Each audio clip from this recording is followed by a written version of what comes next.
কমলা লেবুর কেক বা orange cake খুব সহজেই একেবারে পারফেক্টভাবে এবার বাড়িতেই বানিয়ে নিন। একেবারে পুরো স্পঞ্জি কেক আর ভীষণই নরম, একবার কিন্তু মুখে দিলেই মিলিয়ে যাবে, একেবারে দোকানের মতো। আর তার জন্য প্রথমেই আমি এখানে নিয়ে নিয়েছি একটা গোটা কমলা লেবু। মাছ বরাবর খোসা সমেত কিন্তু কমলা লেবুটা এখানে আমি কেটে নিচ্ছি। এইভাবে কিন্তু কমলা লেবুর জুসটা খুব ভালোভাবে বের করে নেওয়া যায়। এইবারে একটা ছাঁকনির মধ্যে আমি কমলা লেবুর জুসটা খুব ভালোভাবে নিংড়ে নিচ্ছি, ফলে দানাগুলো কিন্তু একেবারে বাদ হয়ে যাচ্ছে। একটা গোটা কমলা লেবু থেকে কিন্তু 1 কাপ মতো জুস তৈরি হয়েছে। এবারে বড় একটা পাত্রে আমি কমলা লেবুর জুসটা ঢেলে নিলাম, আর এর মধ্যে দিয়ে দিচ্ছি গাঢ় কিছুটা উষ্ণ গরম দুধ। দুধটা দেওয়া হয়ে গেলে এর মধ্যে দিয়ে দেব হাফ বাটি মতো চিনি। এখানে আমি দানা চিনি ব্যবহার করছি, আপনারা চাইলে চিনি গুঁড়ো ব্যবহার করতে পারেন। চিনিটা প্রথমে গরম দুধের মধ্যে খুব ভালো করে এখানে ভিজিয়ে দেব, যাতে খুব তাড়াতাড়ি চিনিটা গলে যায়। আর তারপর দিয়ে দিচ্ছি এখানে কিছুটা বাটার। বাটারের পরিবর্তে এখানে আপনারা কিন্তু তেলও দিতে পারেন, তবে বাটারটা দিলে পর কিন্তু কেকগুলো খুব সফট হয় আর মুখে দিলেই একেবারে মিলিয়ে যায়। আর তেল দিলে কিন্তু অনেক সময় কেকের মধ্যে একটা চিটচিটে ভাব থাকে। এবার খুব ভালো করে সব কিছু একসঙ্গে বেশ কিছুক্ষণ ফাটিয়ে নেব। যেহেতু দুধটা উষ্ণ গরম ছিল, তাই খুব সহজে কিন্তু বাটার আর চিনিটা দুধের সাথে মিশে গেছে। আর দেখুন এরকম একটা ঘন ব্যাটার কিন্তু তৈরি হয়েছে। খুব ভালো করে কিন্তু এরকমভাবে ফাটিয়ে নিতে হবে। দেখুন কত সুন্দর কিন্তু একদম মিশে গেছে, আর এরকম একটা ঘন অবস্থায় চলে এসছে।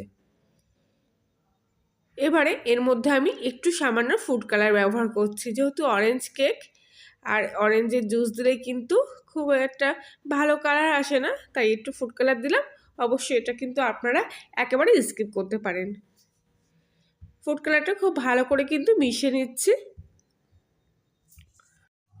এবারে একটা চাল নিয়ে আমি এই বাটির উপরে বসিয়ে দিলাম, আর এর মধ্যে দিয়ে দেবো 1 বাটির একটু কম পরিমাণ মতো ময়দা, আর দিয়ে দিচ্ছি হাফ চামচি মতো বেকিং সোডা আর হাফ চামচি মতো বেকিং পাউডার। যেহেতু ডিম দিচ্ছি না, তাই বেকিং সোডা বেকিং পাউডার দুটো কিন্তু দিতে হবে। এবারে ময়দাটা এখানে আমি খুব ভালো করে চেলে নেব। অবশ্যই কিন্তু এই কাজটা স্কিপ করবেন না। ময়দার মধ্যে অনেক সময় অনেক কিছু থেকে থাকে, কিংবা ময়দাটা অনেক সময় দানা দানা হয়ে যায়, তাই জন্য কিন্তু এইভাবে ময়দাটা এইভাবে চেলে নেবেন। সব ময়দাটা আমি এইভাবে কিন্তু এখানে চেলে নিয়েছি। এবারে এর মধ্যে আমি দিয়ে দেব কমলা লেবুর খোসা গ্রেট করে। খুব সামান্য অল্প একটু কমলা লেবুর খোসা গ্রেট করে দিলে কেকের সেন্টটা কিন্তু খুব ভালো আসবে। জুস দেওয়া আছে, আবার এই খোসাগুলো কিন্তু খুব সুন্দর একটা সেন্ট নিয়ে আসে। এইবারে খুব ভালো করে সব কিছু একসঙ্গে মিশিয়ে নেব, তবে এক সাইড দিয়ে এইভাবে রাউন্ড রাউন্ড করে কিন্তু মিশিয়ে নেবেন। এদিক থেকে ওদিক কিংবা ওদিক থেকে এদিক কিন্তু ঘোরাবেন না, একই স্টেপে এরকমভাবে ঘুরিয়ে দিতে হবে। আর এই সময় কিন্তু খুব একটা বেশি ফাটাতে হয় না ময়দা দেওয়ার পর, যেহেতু আগে থাক থেকেই ব্যাটারটা চিনি দুধ বাটারের সঙ্গে খুব ভালোভাবে ফাটিয়ে নেওয়া ছিল, তাই ময়দা দিয়ে কিন্তু একদমই বেশিক্ষণ ফাটাবেন না, তাহলে কিন্তু কেকটা চিটচিটে হয়ে যাবে। খুবই সামান্য উপকরণ দিয়ে কিন্তু আজকের এই অরেঞ্জ কেকটা আমি তৈরি করছি। যে কেউ একবার দেখলেই কিন্তু এইভাবে বানালে একদম পারফেক্ট কেক তৈরি করতে পারবেন। পুরো ব্যাটারটা এখানে তৈরি হয়ে গেছে। এবারে এখানে আমি একটা চৌকো বক্সের উপরে একটা সাদা কাগজ দিয়ে দিলাম। এর উপরে সামান্য একটু তেল খুব ভালোভাবে ব্রাশ করে নেব। একটু বেশি করেই তেল ব্রাশ করবেন, তাহলে কিন্তু কেকের গায়ে কাগজটা লেগে যাবে না। কেকটা বেক হওয়ার পর খুব ভালোভাবে কিন্তু কাগজটা কেকের সাথে থেকে আলাদা হয়ে যাবে।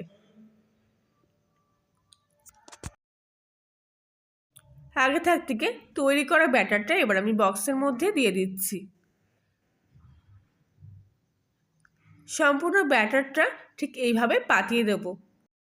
কেকের ব্যাটারটা এখানে কতটা ঘনত্ব হয়েছে দেখলে কিন্তু বুঝতে পারছেন।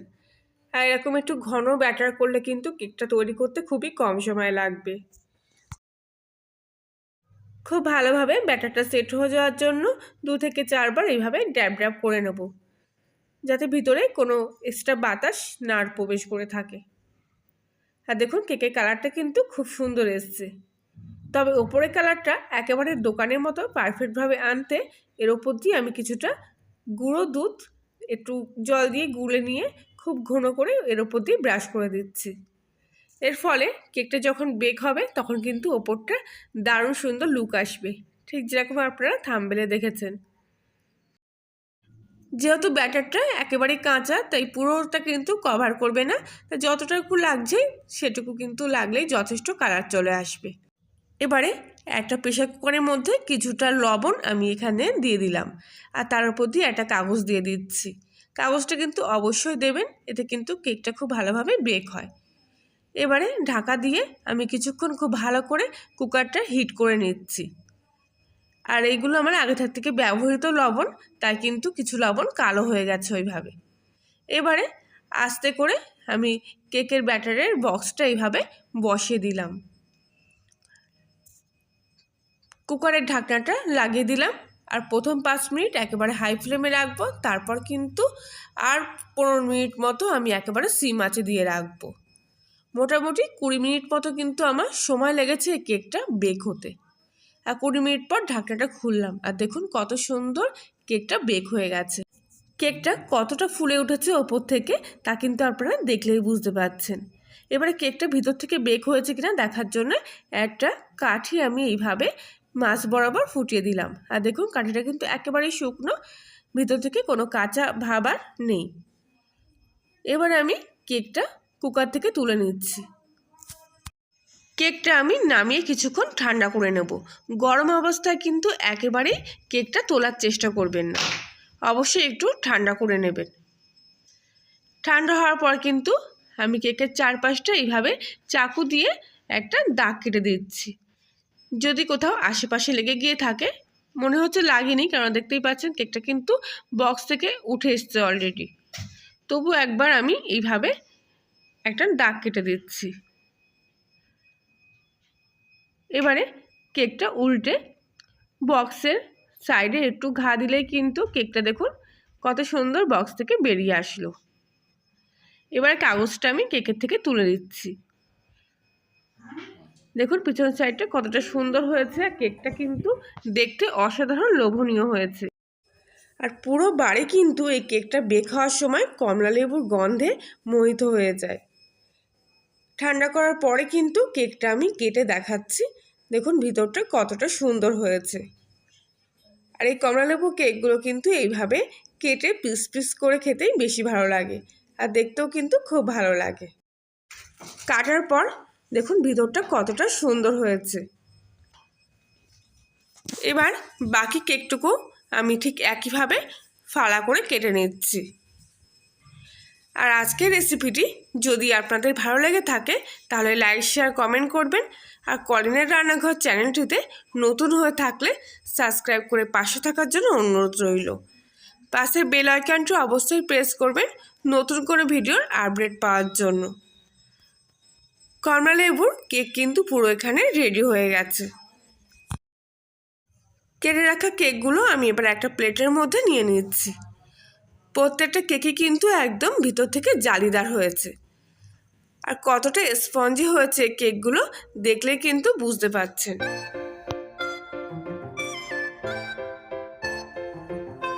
একটা কেক আমি হাতে নিয়ে ভেঙে নিয়ে দেখাচ্ছি, দেখুন কতটা সুন্দর হয়েছে ভেতর থেকে। বাচ্চা থেকে বড় সবারই কিন্তু এই কেকগুলো খেতে খুব মজা লাগবে, আর এগুলো কিন্তু আপনারা অনেক দিন ধরে সংরক্ষণ করে খেতেও পারবেন। তাহলে আজকের মতো এখানে, ততক্ষণ সবাই ভালো থাকবেন।